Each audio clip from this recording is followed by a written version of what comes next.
Alright, let's check this one out. This is the Slosines. Okay, I'm guessing this has something to do with sine waves.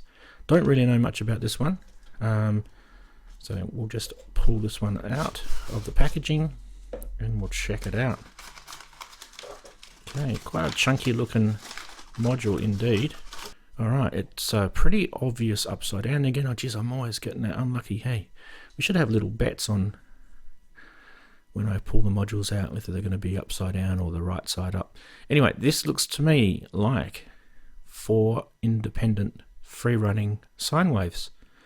That would be my guess, because you have no inputs at all, and you have, looks like you have a normal and inverted output for each of these, and then you're going to have your rate control, and there would be I'm guessing that's an LED which blinks to the rate, to the beat. And then so down the bottom you would probably see 4 independent sine wave generators.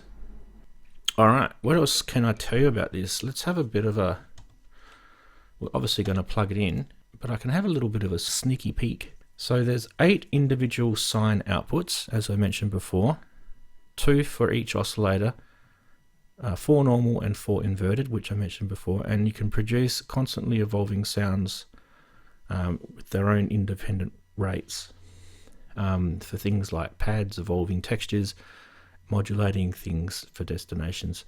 The LFO time for each LFO goes from 35 seconds to 4 Hertz. So very, very, very slow to just below audio rate, quite a slow rate. And then 35 seconds is actually really, really slow. So that actually would be quite interesting. It's a 6 HP module, quite a deep module. It's a 35mm deep module. That does include the power connected. So if we connect the power up to this, you will find probably maybe slightly even deeper than 35mm. It has very, very low power consumption, 25 milliamps. So a great little LFO for your Eurorack. Good job. From this one's a CMS Lab module 2, but distributed by feedback modules. Let's check that one out as well. Yeah, this is showing the one sine wave here with the normal and inverted sine wave. You can see the normal one at the top and the inverted one down the bottom.